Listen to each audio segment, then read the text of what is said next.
Trop souvent, nous avons peur de prendre des risques et de sortir de notre routine confortable. Lorsque nous sommes confrontés à de nouveaux défis, il est facile de rester dans notre zone de confort et d'éviter les situations qui nous mettent mal à l'aise.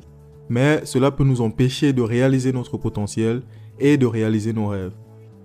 Imaginez un instant que vous appreniez une nouvelle langue et que pour ce faire, vous passez des heures à regarder une même vidéo. Vous serez tellement à l'aise que vous connaîtrez tous les mots de cette vidéo par cœur, mais si vous ne passez pas à une nouvelle vidéo, vous ne ferez jamais de progrès. C'est la même chose dans la vie réelle. Si vous restez dans votre zone de confort, vous ne prendrez jamais de risques et vous ne progresserez pas. Alors, comment pouvez-vous sortir de votre zone de confort et commencer à progresser? Dans cette vidéo, nous allons explorer pourquoi sortir de sa zone de confort est essentiel pour votre réussite en tant qu'étranger en Europe et comment surmonter les peurs et les doutes qui vous retiennent. Puis, à la fin de cette vidéo, je vous donnerai une stratégie très efficace qui vous aidera à vous challenger et à atteindre vos objectifs. Tout d'abord, si vous êtes nouveau sur cette chaîne, je vous invite à vous abonner et à activer la cloche de notification afin de ne rien manquer de nos nouvelles vidéos. Sur cette chaîne, on parle de comment réussir son arrivée en Europe, de comment bien s'orienter et s'intégrer. On parle surtout de comment gagner de l'argent par le travail et l'investissement. Comme je le disais en introduction de cette vidéo, rester dans sa zone de confort peut sembler rassurant, mais cela peut avoir des conséquences néfastes sur votre vie. Car si vous n'êtes jamais confronté à de nouveaux défis ou à de nouvelles situations, cela peut limiter votre capacité à vous adapter et à vous développer. Aussi, il a été démontré que si vous évitez constamment des situations qui vous mettent mal à l'aise ou que vous jugez difficiles, cela peut vous rendre plus anxieux et moins confiant à long terme. Prenons comme exemple un étranger qui a peur de parler une nouvelle langue et qui évite constamment de parler aux gens de la culture locale. S'il ne suit pas les conseils que je partage dans cette vidéo, il ne développera jamais ses compétences linguistiques, ce qui peut l'isoler et le rendre incapable de communiquer efficacement. Cela peut jouer en sa défaveur pour son intégration, sa recherche de job et d'emploi. Vous comprenez donc qu'en tant qu'étranger, il est vital pour vous de vous dépasser. Vous devez garder en tête que vous n'êtes pas dans votre pays et vous devez apprendre à affronter tout type de situation, aussi inconfortable qu'elle soit. Car la clé de la réussite en Europe, c'est de prendre des risques et d'apprendre de vos échecs. Une autre conséquence peut être le manque d'expérience et d'exposition à de nouvelles opportunités. Car en restant dans votre zone de confort, vous risquez de manquer des occasions de rencontrer de nouvelles personnes, d'apprendre de nouvelles compétences et de découvrir de nouveaux domaines d'intérêt. Par exemple, imaginez un étudiant qui vient d'arriver en Europe et qui reste dans sa zone de confort en ne sortant jamais de son campus. Il ne rencontrera probablement pas beaucoup de personnes différentes et ne se familiarisera pas avec la culture locale. Vous vous demandez sûrement comment identifier les signes que vous êtes trop confortable dans votre zone de confort. Je vais répondre à cette question en vous donnant 4 signes qui peuvent vous aider à identifier cela. Et comme promis, à la fin de cette vidéo, je vous montrerai comment sortir de sa zone de confort. Le premier signe est que vous évitez les défis. En effet, si vous vous sentez trop à l'aise dans votre routine quotidienne et que vous évitez tout ce qui pourrait vous mettre au défi, vous êtes peut-être trop confortable dans votre zone de confort. Le deuxième signe est que vous avez peur de l'échec. Donc, si vous ne voulez jamais prendre de risques parce que vous avez peur de ne pas réussir, cela peut être un signe. Par exemple, imaginez que vous êtes étudiant étranger en Europe et que vous avez une opportunité de stage dans une entreprise prestigieuse. Mais vous n'êtes pas sûr de vos compétences linguistiques. Si vous refusez cette opportunité simplement parce que vous avez peur de ne pas réussir, vous êtes probablement trop confortable. Le troisième signe est que vous évitez les conflits. En effet, si vous êtes toujours d'accord avec tout le monde et que vous évitez le conflit, alors vous êtes concerné par cette vidéo. Car vous devez savoir qu'en Europe, il est important d'être en mesure de défendre vos idées et de négocier efficacement. Si vous évitez les conflits, vous pouvez manquer de précieuses opportunités pour votre carrière.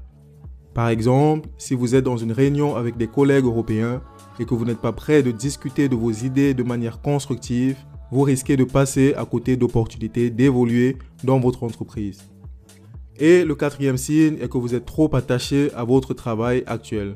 Donc, si cela fait 10, 15 ou encore 20 ans que vous travaillez au même endroit sans jamais avoir postulé ailleurs, ne serait-ce que pour comparer les offres du marché avec votre salaire actuel, vous pourriez être en train de manquer des opportunités d'emploi plus satisfaisantes. Si vous vous êtes reconnu dans l'un des cas cités précédemment et que vous vous demandez comment faire pour changer et sortir de votre zone de confort, alors pas de panique. Dans la suite de cette vidéo, je vous donnerai 3 étapes pour sortir de votre zone de confort et aller vers vos objectifs. Et dans la 3e étape, je partagerai avec vous une stratégie qui a fait ses preuves et que moi-même j'utilise, avec des exemples illustratifs afin que vous puissiez mieux comprendre ce qui est expliqué. La première étape est d'identifier vos peurs et vos limites. En effet, pour sortir de votre zone de confort, vous devez savoir ce qui vous retient. Qu'est-ce qui vous empêche de prendre des risques, de sortir de votre routine quotidienne? Identifier vos peurs et vos limites vous permettra de savoir ce que vous devez surmonter pour réussir. La 2e étape est de commencer par de petits défis. En effet, sortir de sa zone de confort n'est pas quelque chose de facile. Il faut donc y aller petit à petit en faisant de petits efforts supplémentaires à chaque fois. Si on reprend comme exemple que vous êtes un étudiant étranger et que vous avez du mal à parler la langue locale, vous devez commencer par vous entraîner à parler avec des gens que vous rencontrez au quotidien et petit à petit, vous pouvez progressivement vous défier avec des défis plus grands.